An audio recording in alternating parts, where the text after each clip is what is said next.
माझ्या मनी मानसी चॅनलमध्ये तुम्हा सगळ्यांचं खूप खूप स्वागत। माझे इको फ्रेंडली प्रयोग ही एक आपण सिरीज आपण गेले अनेक महिने बघितली।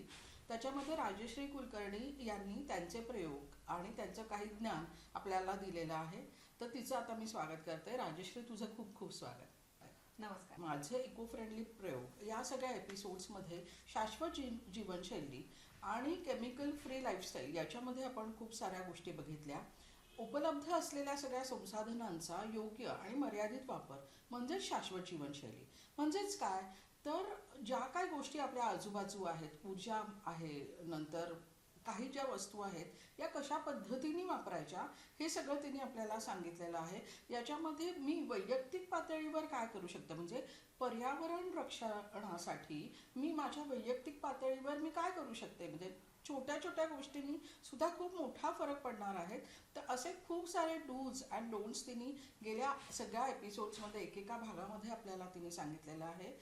उदाहरणच द्यायचं असेल, छोटी छोटी उदाहरणं आहेत की बाहेर जाताना प्लास्टिकची पिशवी नेऊ नका, कायम एक कापडी पिशवी जवळ ठेवा, त्याच्यातून म्हणजे शॉपिंग केल्यावर त्याच्यातून सामान आणा, ज्या खोलीमध्ये बसलेल्या आहात तिथलेच लाईट चालू ठेवा, खोलीतून बाहेर पडताना लाईट बंद करा, जर नळ गळत असेल तर नळ दुरुस्त करा, पाणी वाया जाऊ देऊ नका, गाड्या धुताना पाणी खूप जास्त गैरवापर होणार नाही अशी काळजी घ्या। अशा सगळ्या ज्या गोष्टी आहेत त्या तिने आपल्याला सांगितलेल्या आहेत। नंतर तिने सुका कचरा आणि ओला कचरा याचं कसं व्यवस्थापन करायचं हे तिने विथ डेमो आपल्याला सांगितलेलं आहे। आणि त्याच्यामध्ये महत्त्वाचं म्हणजे ओल्या कचऱ्याचं नुसतंच व्यवस्थापन नाही तर कंपोस्ट कसं करायचं याचे धडे तिने आपल्याला दिलेले आहेत। मी ते केलेलेच आहे, मला वाटतं आपल्यापैकीही काही जणांनी त्याचा प्रयोग केलेला असेल। काही अडचणी आल्या तर राजश्री आहे, ती तुम्हाला त्या अडचणींमधनं दूर करायला मदत करेल, तुम्ही तिला कॉन्टॅक्ट करू शकता। तर माझं सगळ्यांचं अगदी आग्रहाचं म्हणणं आहे की तुम्ही ओल्या कचऱ्यापासून कंपोस्ट करायला सुरुवात करा। ही खूप मोठी मदत आहे निसर्गाला सुद्धा आणि आपल्या स्वतःला सुद्धा आणि तुमच्या झाडांना सुद्धा, म्हणजे तुमची झाडंही अशी छान अशी टवटवीत होतील जेव्हा तुम्ही स्वतः केलेलं खत तुमच्या झाडांना फुलांना असं घालाल तेव्हा। तर हे खूप मोठी अचिव्हमेंट असेल। त्याच्यानंतर तिने जे बायो एन्झाईम्स सुरू करण्याची प्रक्रिया शिकली, मग ते प्रयत्न केले तिने आणि त्याच्यात ती यशस्वी झाली। त्याच्यामध्ये तिने स्वतःची कंपनी तयार केली, ओरिक्सी ऑर्गॅनिक्स म्हणून। ती आता लॅब टेस्टेड सगळे प्रोडक्ट्स आहेत, 11 प्रोडक्ट्स आहेत। ते त्या लॅबनी असं प्रमाणित केलेलं आहे की या सगळ्या प्रोडक्ट्समुळे तुमच्या घरातली स्वच्छता 99.99 होईल। तर तुम्ही सगळ्यांनी ही प्रोडक्ट जरूर वापरा। त्याची लिंक आम्ही डिस्क्रिप्शन बॉक्समध्ये दिलेली आहे। 11 प्रोडक्ट्स आहेत, जे हँड वॉशपासून ते डिशवॉशर आहे, कपडे धुण्याचं आहे, सगळ्या गोष्टी आहेत। तुम्ही जरूर वापरून बघा, मी सुद्धा ते वापरते। माझ्या घरातल्या बाईला आता हातामध्ये खूप फरक पडला, तिच्या हाताची आधी सालं निघायची, जेव्हापासून मी ही प्रोडक्ट्स वापरायला सुरुवात केली तर तिचे हात आता खूप चांगले झालेले आहेत। तर तुम्हीही नक्की ही सुरुवात करा, कारण ही केमिकल फ्री आहेत आणि पर्यावरण पूरक आहेत। हा तुमचा खारीचा वाटा याच्यामध्ये असेल। तर राजश्री फक्त तेवढंच करत नाहीये, तर तिचा हा ध्यास आहे की हे माझ्यापुरतं राहू नये, ह्याचा लोकांनी जेवढा जास्त जे प्रसार करायचा आहे त्याच्यामुळे सगळ्या माध्यमातनं ती हा प्रयत्न करत आहे। त्याच्यामुळे तिने पुस्तकसुद्धा प्रसिद्ध केलेलं आहे। तर तिचं हे निसर्ग नीती म्हणून पुस्तक प्रसिद्ध झालेलं आहे। याच्यामध्येही तिने आपण निसर्गासाठी काय करू शकतो हे सगळं त्याच्यामध्ये खूप चांगल्या रीतीने मेन्शन केलेलं आहे। त्याच्यामधल्या शेवटच्या चॅप्टरमध्ये तिने खूप छान एक चेकलिस्ट दिलेली आहे की तुम्ही काय काय हे केलं का, ते केलं का, याची तुम्हाला खूप मदत होईल। छोट्या छोट्या गोष्टी आहेत पण त्यांनी आपल्या निसर्गासाठी खूप मोठा फरक पडणार आहे।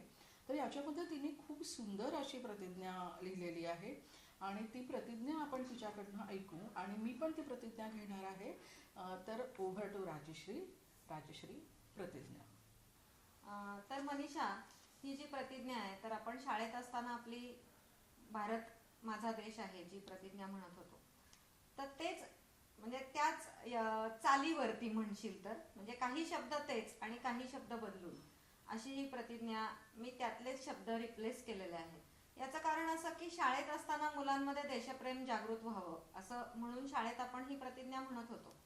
तर आता पर्यावरण रक्षणाची जेव्हा जबाबदारी आपल्यावरती आहे आणि ते पर्यावरण रक्षण करण्यासाठी आपण मोटिवेटेड राहायला पाहिजे. आपलं काय म्हणू की कुठेतरी आपलं एखादं चुकलं तर आपण गिव्हअप न करता ते मोटिवेशन ठेवून की नाही मला हे करायचंच आहे, हे मोटिवेशन टिकण्यासाठी म्हणून ही प्रतिज्ञा मी लिहिली आहे.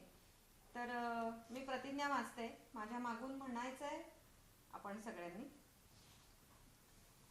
भारत माझा देश आहे, भारत माझा देश आहे, तसेच सारी पृथ्वी माझी आहे, तसेच सारी पृथ्वी माझी आहे. शाश्वत विकास ही माझी आणि माझ्या विश्व बांधवांची गरज आहे, ही माझी आणि माझ्या विश्व बांधवांची गरज आहे. स्वच्छतेवर माझे प्रेम आहे, स्वच्छतेवर माझे प्रेम आहे. कचरा स्वच्छ करायची जबाबदारी माझी आहे, कचरा स्वच्छ करण्याची जबाबदारी माझी आहे. यासाठी ओल्या सुक्या कचऱ्याचे मी वर्गीकरण करेन. शाश्वत जीवन सुकर करण्याची पात्रता माझ्या अंगी यावी म्हणून मी सदैव प्रयत्न करेन. प्रयत्नांमध्ये सातत्य आणि निरंतरता साधण्यासाठी मी कटिबद्ध आहे. मी पर्यावरणाचा मान ठेवेन आणि त्याच्याशी सौजन्याने वागेन. पर्यावरण रक्षणाची निष्ठा राखण्याची मी प्रतिज्ञा करीत आहे. हवा पाणी माती वायू आणि आकाश यांची समृद्धी यातच माझे सौख्य सामावले आहे. तर कसे वाटले आमचे सगळे एपिसोड्स? हा आमचा माझे इको फ्रेंडली प्रयोगाचा हा आमचा शेवटचा एपिसोड. तर असे अनेक प्रयोग आम्ही पुढच्या एका भागांमध्ये घेऊन येणारच आहोत. पण या आमच्या माझे इको फ्रेंडली प्रयोग या सगळ्या भागांमध्ये तुम्ही जो खूप चांगला प्रतिसाद दिला, तुमच्या शंका विचारल्या, याच्याबद्दल आम्हाला खूप असा उत्साह आला या सगळ्या गोष्टींसाठी. आणि असाच प्रतिसाद देत राहा. आणि पुढच्या भागात म्हणजे जानेवारी 25 पासून आमची अशीच एक नवीन कुठली तरी इंटरेस्टिंग सिरीज घेऊन आम्ही परत येणारच आहोत.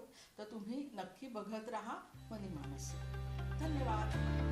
मनीमानसीचा हा व्हिडिओ तुम्हाला आवडला असेल तर लाईक करा, सबस्क्राईब करा आमच्या चॅनलला आणि बेल आयकॉन दाबायला विसरू नका.